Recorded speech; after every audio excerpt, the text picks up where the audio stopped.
Assalamualaikum warahmatullahi wabarakatuh. Selamat datang di channel Antara Kisah dan berjumpa lagi bersama gua Panji dan di sebelah gua ada Fitri. Untuk video kali ini Antara Kisah mau membahas sedikit melenceng dari goib, tapi masih dalam ranah spiritual, ngobrol santai. Sebenarnya video ini gua khususkan untuk karena gini ya, karena yang harus kalian tahu, tim Antara Kisah ini, kami ini di sini punya pengajian setiap hari Kamis ba'da zuhur. Terus kita punya majelis sholawat di mana ba'da subuh setiap hari Sabtu pagi. Nah, jadi sebenarnya video ini gue khususkan buat para jamaah di sana mengenai kasus yang lagi viral ini ya, kasus yang sedang viral ini, masalah perdebatan tes DNA-nya para Habib, terus ada pembongkaran makam-makam bersejarah gitu kan, atau yang orang bilang makam palsu. Nah, ini kita mau coba ngobrol di sini dari segi kaca spiritualnya, biar utamanya sih biar jamaah kami yang di sana tuh tidak bingung dan tetap masih ya udahlah, itu cuma berita, anggap aja berita viral gitu, jadi tidak usah diambil pusing gitu. Tapi sebelum gua ngobrol lanjut, gua nggak akan pernah bosan buat ngingetin kalian untuk selalu tekan tombol subscribe, like, share, dan komen, serta nyalakan tombol loncengnya agar kalian selalu mendapatkan video updatean terbarunya dari Antara Kisah. Oke, mungkin itu ya, jangan lupa tekan tombol subscribe-nya. Jadi kita mulai dari mana, Beb? Gimana, Beb? Jadi gue itu sama bini gue dari kemarin lagi nge-scroll TikTok. Hampir semua isinya di TikTok gue itu isinya adalah perdebatan masalah tes DNA-nya Habib gitu kan, yang ada yang bilang Habib di Indonesia ini adalah Habib palsu gitu kan. Terus juga ada ya banyaklah perdebatan antara ulama pribumi dengan masalah Habib ini. Terus efeknya, imbasnya jadi sampai ada ya gue lihat ada pembongkaran makam yang konon katanya makam itu dibuat-buat gitu kan.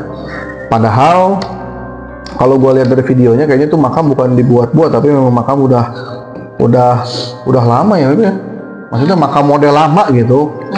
Yang dimana kalau tahun sekarang kayaknya udah nggak punya deh bentukan makam kayak itu, udah nggak ada yang jual gitu. Nah gitu, jadi gue mau coba ngobrol. Gimana Beb, tanggapannya Beb? Apa? Dari segi spiritual gimana nih masalah kayak pembongkaran? Kan awalnya mah aku nggak tahu ya. Bukan pembongkaran itu kan kayak dari masalah tes DNA. Tes DNA ini menurut kita sebagai orang biasa gitu.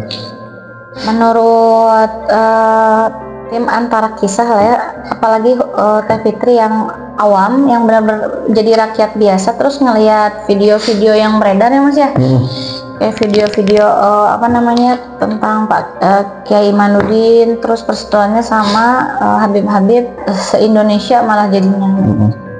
Terus katanya bukan keturunan Indonesia asli, bukan keturunan Arab, bukan keturunan Yaman. Enggak, maksudnya gini, Habib-Habib itu atau pejuang-pejuang di luar sana, jadi merembet kemana-mana kayak gini Mas.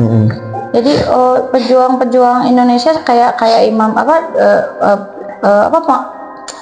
pahlawan Diponegoro yang kayak gitu. Pangeran Diponegoro itu katanya jadinya keturunan Habib segala macam. Sebenarnya hal yang kayak gini mah menurut aku ya Mas ya pribadi nggak perlu diperdebatin gitu.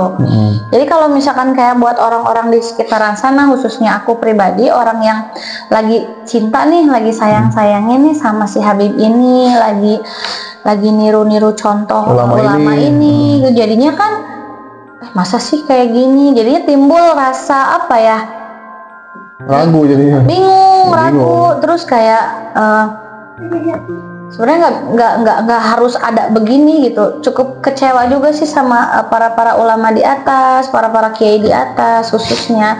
Soalnya kan kita panutan ke siapa lagi sih? Kalau bukan para ulama-ulama di luar sana. Jadi kayak malu sendiri lihatnya, bener nggak Sob? Iya. Kamu malu nggak lihatnya? Iya, sebenarnya gini, yang dipeributkan ini kan masalah yang gue lihat, yang Mas lihat ini kan masalah dari awalnya Wali Songo dulu ya. Padahal kalau kalian tahu itu, kalau dari segi spiritual dari goib itu, sebelum Wali Songo itu kan udah ada Syekh Subakir.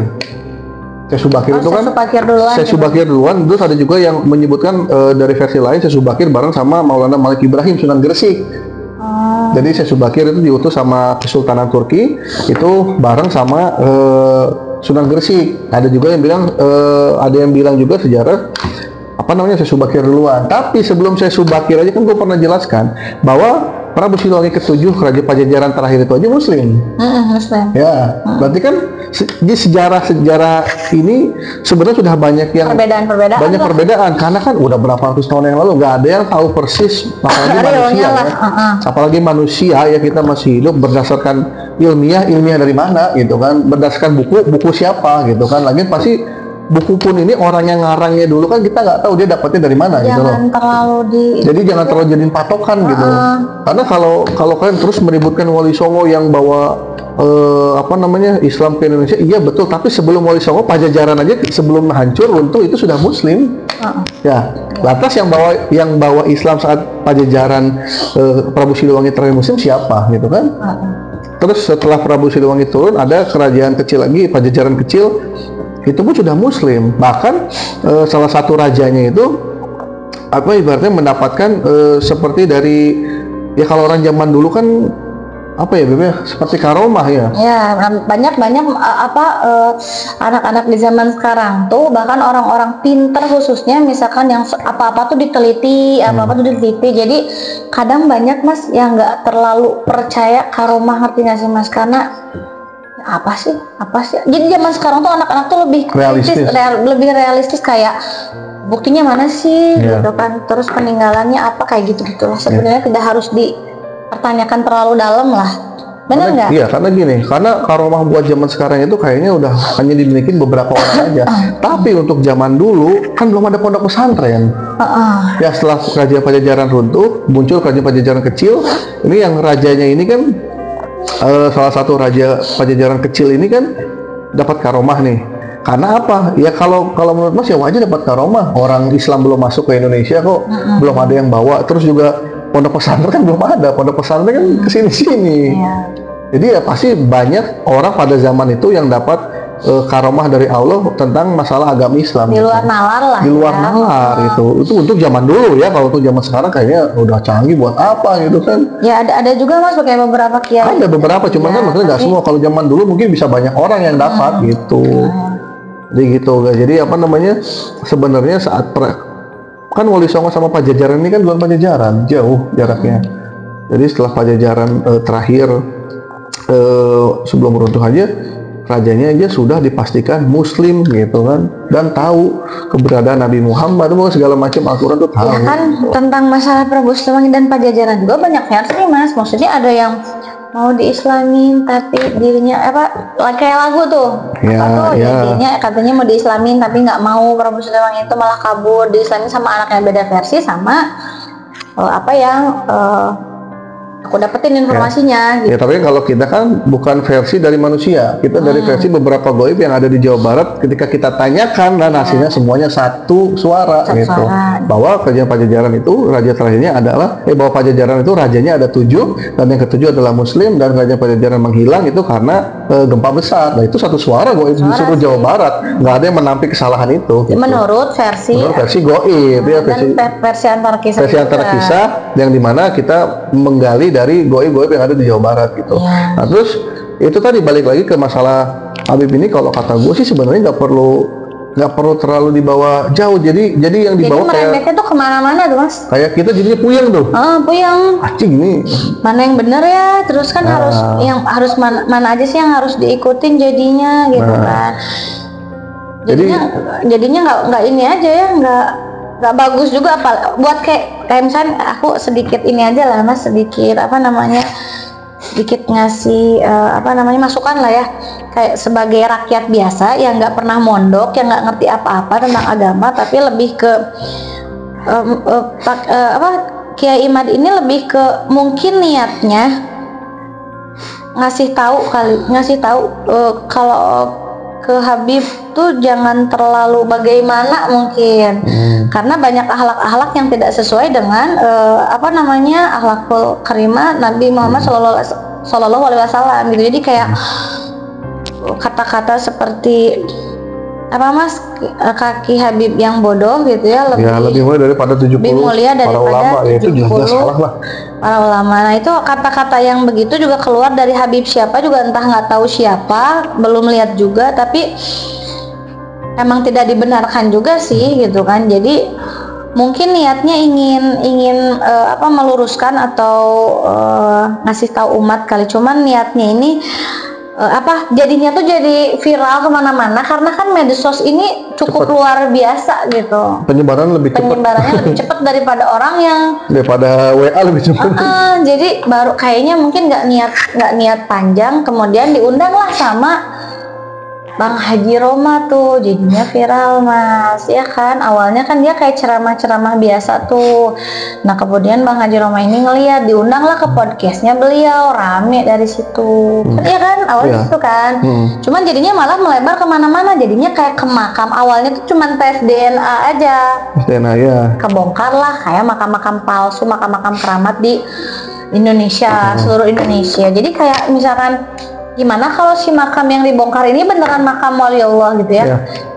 Kayak gini loh Mas, kayak ada salah satu atau beberapa oknum yang kayaknya tuh nggak suka dengan ziarah kubur, bener nggak sih? Iya. Sok, menurut pandangan kamu gimana? Jadi kalau dari pandangan gua, bukan sebagai tim antara kisah ya, tapi pandangan gua sebagai santri, sebagai orang yang pernah mondok di satu pesantren, ya santri lah ya, sebagai santri, melihat tanggapan masalah Habib DNA bersama para ulama pribumi ini, sebenarnya seharusnya sih lebih ke umatnya ditenangin tuh. Jadi si kiai ini, si ulama-ulama ini harusnya memberikan ketenangan gimana caranya gitu kan.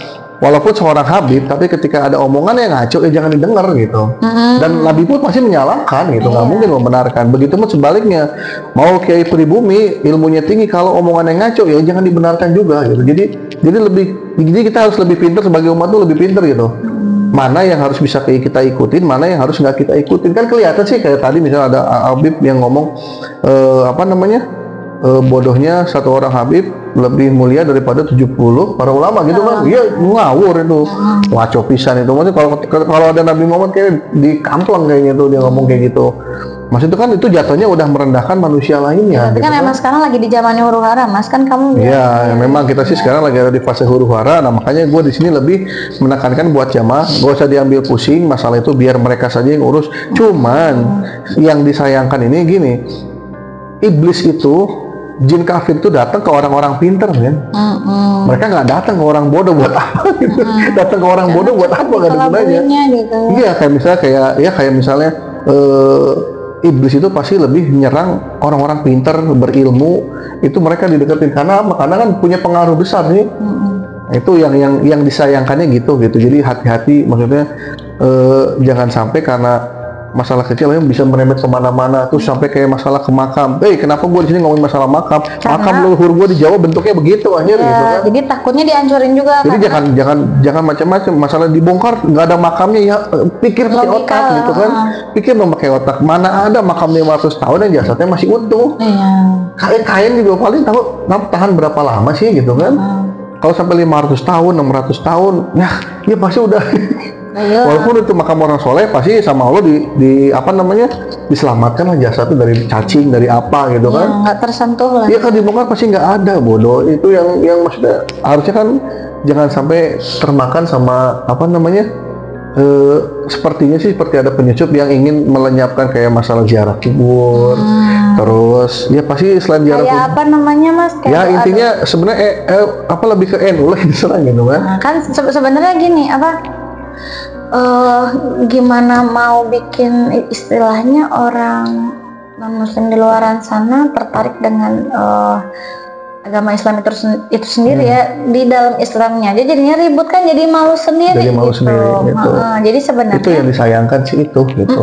Yang sangat disayangkan sama kita di sini adalah apalagi udah masuk media tuh yang nyorot bukan cuman Indonesia dunia gitu. Jadi kan dunia jadinya kan tahu lagi ribut nih para. Nah, mungkin niat Kiai Haji Imad ini nggak kemana-mana mungkin niatnya awalnya mungkin nggak seperti itu, tapi karena ada yang ngerekam akhirnya merembet lah kemana-mana sampailah ke Habib ini gitu kan. Lah tuh jadinya kan, sedangkan katanya kalau Rasulullah itu hindari perdebatan, kok ini malah jadi menimbulkan provokasi yang menurut aku fatal, Mas. Jatuhnya jadinya ke ngutik-ngutik ormas di NU yang ada di Indonesia gitu. Maksudnya gini, di NU ini kan di Indonesia banyak ya Mas ya, maksudnya saling menghargai lah, kayak Muhammadiyah, Persis, mungkin Wahabi atau dan sejenis lainnya gitu kan, sesuai dengan kepercayaan masing-masing. Tapi di NU ini guys bukan menyembah makam ya. Kalau ke ziarah kubur tuh beda. Jadi bukan kita itu hanya menghormati jasa beliau ketika hidup. Jadi misalkan di NU ngapain sih ziarah-ziarah kubur gitu kan, terus yasinan, tahlilan apa segala macam. Tidak kalian ikut dulu deh gitu. Nggak bisa ngejudge. Misalkan gini, kan kalau tahlilan itu fungsinya ini ya Mas, buat ngehibur ya, buat menghibur buat doa yang ditinggalkannya tuh biar nggak terlalu sedih. Cuman mungkin salah diartikannya ketika tahlilan ini kan harus ngeluarin uang, mungkin kan yang ketika nggak mampu mereka harus pinjam atau segala macam. Nah, kita jangan lihat dari segi itunya gitu ya, maksudnya jangan disalahgunain ketika ini NU mah semua apa-apa harus tahlilan lah, terus ziarah kubur itu seperti meminta-minta kepada yang sudah meninggal. Itu salah besar menurut aku. Ziarah itu hanya bentuk kasih sayang kita aja, menghormati jasa beliau ketika beliau masih hidup gitu. Jadi kita tuh ya kirim doa lah ya, walaupun misalkan ada umat Islam juga yang nggak terlalu percaya masalah ziarah kubur, tahlilan, atau misalkan mendoakan yang sudah mati katanya nggak nyampe. Ya masing-masing aja, karena mungkin di NU ini khususnya aku sama suami itu kan kita ada di di keluarga besar NU ya Mas ya, saling menghargai aja. Cuman kita tegasin di sini kayak ziarah kubur itu bukan meminta-minta, tapi mendoakan Mas ya. Iya, mendoakan, karena kan gini, yang kita ziarah ini kan pasti dulunya beliau ini pejuang muslim. Ibaratnya kita yang nggak pernah ngapa-ngapain, masa sih nggak ada bentuk perhatian sama sosok-sosok yang udah memperjuangkan Islam. Kalau nggak ada beliau ini, yakin bisa masuk ke Indonesia, yakin kamu agamanya Islam kan gitu. Maksudnya kita ya menghargai jasa besar beliau sebagai orang yang adanya kita karena adanya beliau ini pernah gitu. Berjuang. Iya, lebih ke arah sana aja, bukan masalah kayak nyembah kubur. Ngapain nyembah kubur? Emangnya zaman Flintstone apa? Jadi kayak ngobrol baik-baik aja lah gitu ya, jangan sampai masuk ke sosial media, karena sosial media itu emang tempatnya informasi yang cepet banget kesebar gitu, dalam 1 detik aja tuh orang udah nyampe lagi gitu. Karena yang herannya ini awalnya tuh dari tes DNA gitu, kenapa jadi ke makam. Nah, yang dikhawatirin suami Tevit itu gini teman-teman, karena kan di sana tuh di kampungnya suami itu ada makam yang biasa diziarahi oleh ziarah gitu ya, sampai berapa bis segala macam. Nah, takutnya itu banyak oknum-oknum yang menyalahgunakan keviralan sekarang yang lagi ribut di masalah Habib tes DNA ini, jadinya ke pembongkaran makam keramat palsu apa segala macam. Nah, takutnya dibongkar gitu. Nah, jadi buat para ibu-ibu atau bapak-bapak pengajian yang lagi ngelihat video ini, jangan cepat terprovokasi gitu ya Mas ya. Jadi kalau kenapa Indonesia dijajah 350 tahun? Ya karena masyarakatnya sendiri dulu yang seperti si Ana bilang ya, bukan gue yang ngomong ya, si Ana yang bilang. Masyarakat Indonesia itu gampang dimanfaatkan, gampang diadu dombanya. Kalau saat itu kita udah pinter, nggak akan 350 tahun itu dijajah, paling sebulan juga udah beres. Tinggal usir aja Belanda, ngapain aku sini? Di tanah gua, pergi, selesai. Tapi kan enggak, begitu Belanda datang disambut, dielu-elukan, ya salah kita sendiri kan gitu.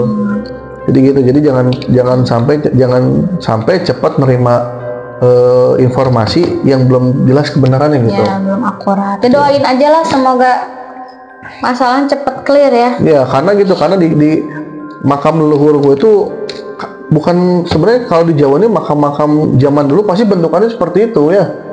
Dia nggak ada nisannya ya, karena memang seharusnya seperti itu kan. Nggak ada nama juga. Nggak ada namanya karena memang harus batu doang. Jadi jangan sampai kalian apa namanya, salah bongkar gitu, yang memang itu makam pejuang muslim dulunya, kalian bongkar dengan tidak sopannya, itu hati-hati loh kalian. Itu maksudnya jangan sampai seperti itu. Jadi dicerna dulu, cari tahu dulu kebenarannya, tanya dulu warga sekitar, sosok siapa, cari keluarganya siapa, betul atau enggak. Kalau memang fix udah tidak ada kejelasan di dalamnya, tidak ada keturunannya, tidak ada nasab sama sekali, benar-benar kata warga, oh nggak tahu itu kayaknya hiasan dulunya mungkin, nah baru ya, bisa kalian ngobrol lebih lanjut. Sebenarnya sih nggak perlu Cuman ya nggak perlu dibongkar lah. Nah, sekarang kalaupun dibongkar, untungnya buat apaan?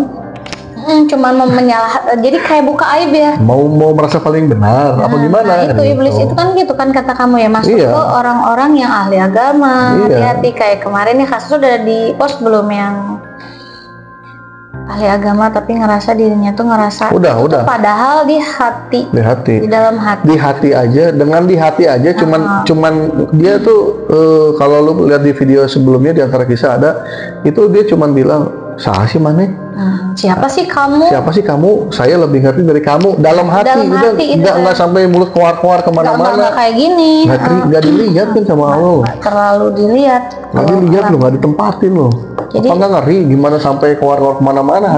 Jadi makanya sebagai rakyat biasa kita cuman bisa ngasih masukan ya wajar lah gitu kan, berstatement yang maksudnya ngekritik juga enggak, cuman buat para habaib di atas sana, kalau debat ya tolong contohkan yang baik, benar nggak Mas? Ya. Kalau mau diviralin atau misalkan dimasukin ke Instagram ya kasih contoh yang benar-benar menunjukkan kalau beliau adalah cucu Nabi gitu kan ya Mas ya.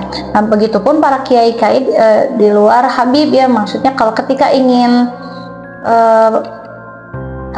membongkar salah satu kemudorotan di dalamnya, ya apa salahnya tinggal datengin orangnya, ngobrol baik-baik, nggak harus keluar-keluar di media sosial kan. Maksud dan tujuannya kita kan nggak tahu apa, dan ujung-ujungnya jadi malah ngerembet kemana-mana ya. Iya, kayak gue sebagai sebagai pendiri atau majelis sama pengajian sama orang tua, ini was-was gitu kan.